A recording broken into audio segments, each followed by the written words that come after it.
السلام علیکم ورحمۃ اللہ وبرکاتہ۔ میرے عزیز بچوں، ہم سب کو چاہیے کہ ہم اللہ تبارک و تعالیٰ کا تعارف سنیں، پڑھیں، اور تمام مسلمانوں کے لیے ضروری ہے کہ وہ اللہ تبارک و تعالیٰ کو جاننے والے ہوں، پہچاننے والے ہوں، اس لیے کہ جو اللہ کو نہیں جانتا وہ اللہ کی باتوں کو نہیں جانے گا۔ جو اللہ کو نہیں جانتا ہے وہ اللہ کی باتوں کو کیسے جان سکتا ہے؟ اسی طرح جو اللہ کے نبی کو نہیں جانتا وہ اللہ کے نبی کی باتوں کو بھی نہیں جانے گا۔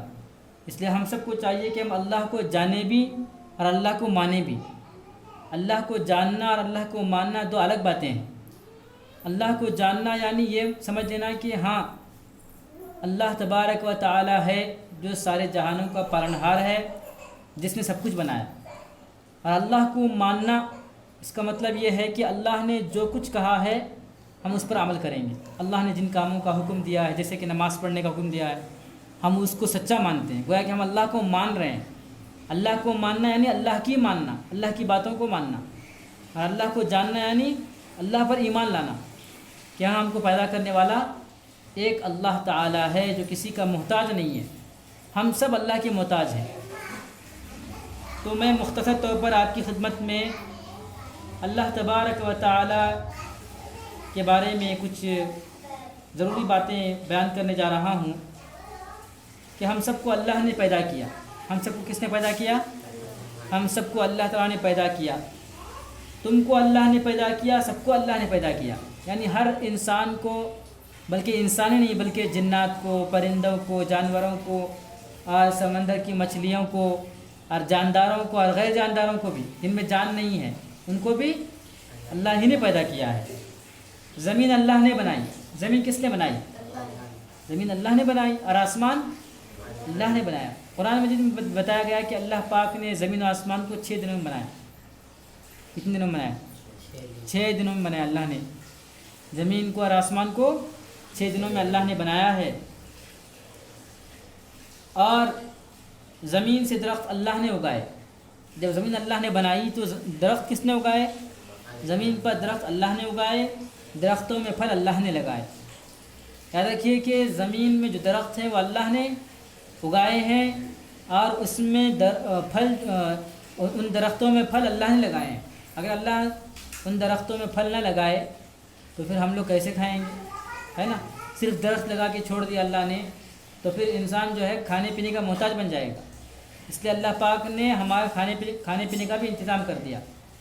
صرف درخت نہیں لگائے بلکہ درختوں میں پھل بھی لگائے، اناج لگائے۔ اب کھیتی ہم دیکھتے ہیں، زمین میں لوگ کھیتی لگاتے ہیں، کچھ ہی دنوں کے اندر اس میں پھول اڑاتے ہیں، پھول پیدا ہوتے ہیں، اور اس میں آثار معلوم ہوتے ہیں کہ اس میں پھل لگیں گے، اور کچھ ایسے بھی ہوتے ہیں جس میں پھل آتے ہی خراب ہو جاتے ہیں۔ گویا کہ ان سب کا مالک اللہ تعالیٰ ہے۔ اور یہ پھل جو ہے اللہ پاک نے ہمیں کھلائے ہیں۔ آسمان میں بادل اللہ نے اٹھائے۔ کس نے اٹھائے؟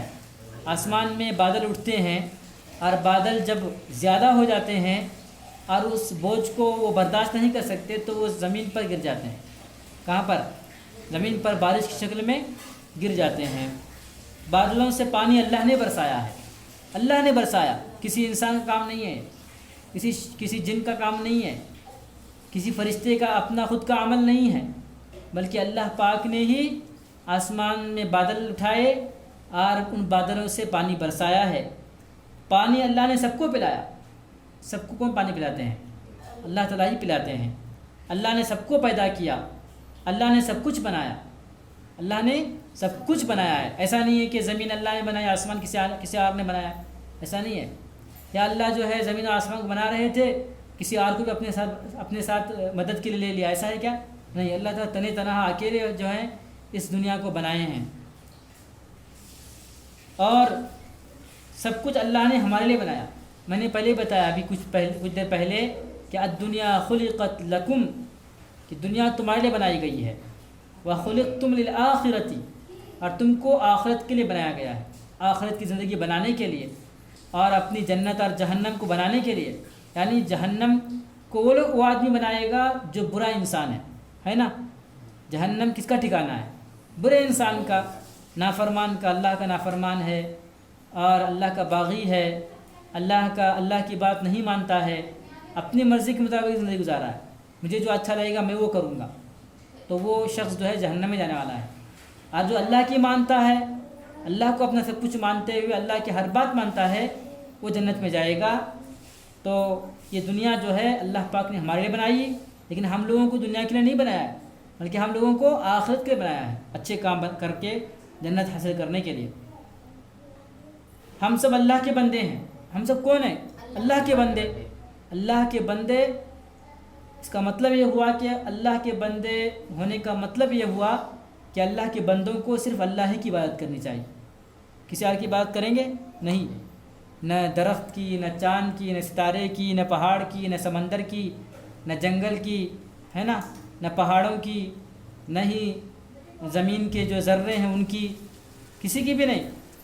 صرف کس کی بات کریں گے؟ ہم اللہ ہی کی بات کریں گے، صرف اللہ ہی کی۔ ایاک نعبد، ہم تیری ہی عبادت کرتے ہیں، ہم وعدہ کر رہے ہیں اللہ تعالیٰ سے۔ سورۃ الفاتحہ میں ہم روزانہ جو ہے نماز میں پڑھتے رہتے ہیں۔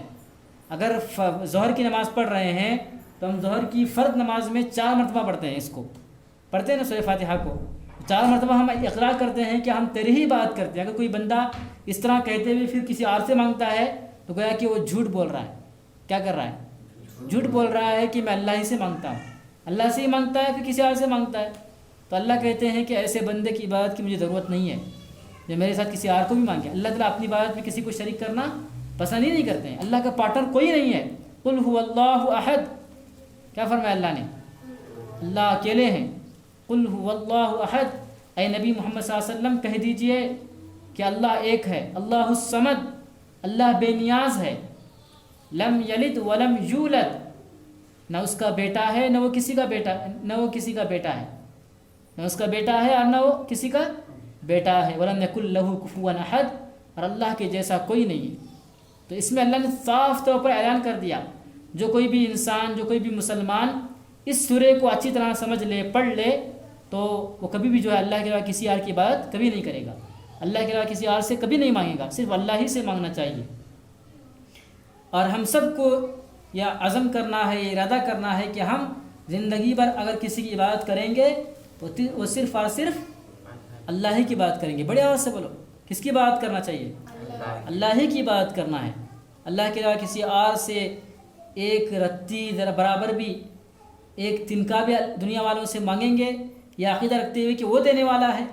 ہاں، ہم لوگ کسی کو مدد مانگتے ہیں، کسی سے مدد مانگتے ہیں، لیکن ہماری نیت یہ نہیں ہوتی کہ ہم اس کو خدا بول کے بول رہے ہیں، ہے نا، ہم اس کو اللہ بول کے مانگتے ہیں۔ کیا ہم کسی سے پیسے مانگ رہے ہیں ادھار، یا کوئی ہیلپ مانگ رہے ہیں تو ہم اس کو یہ کہتے ہیں کہ تم میرے اللہ ہو، نعوذ باللہ، میں تم سے مدد مانگا، ایسا نہیں بولتے ہیں، بلکہ ایک انسانیت کے طور پر ہم ان سے مدد مانگتے ہیں۔ لیکن ہمارا عقیدہ کیا ہوتا ہے؟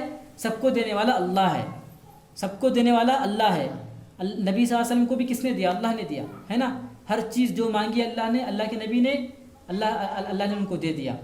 اسی طرح ہم کو بھی چاہیے کہ ہم اللہ ہی سے مانگیں، اور اللہ تعالیٰ کے یہاں خزانے میں کمی نہیں ہے۔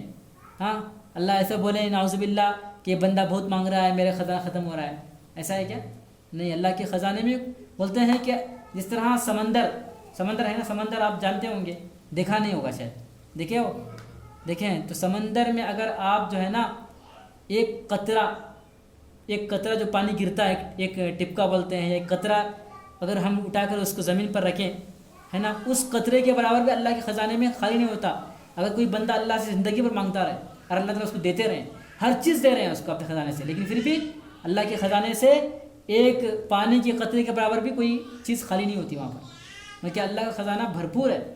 تو بس مانگنے والے کی دیر ہے کہ وہ اللہ سے مانگتا رہے، اچھے دل سے مانگتا رہے، سچے دل سے مانگتا رہے، اللہ پر یقین کرتے ہوئے مانگے تو اللہ تعالیٰ اس کو ضرور دیں گے۔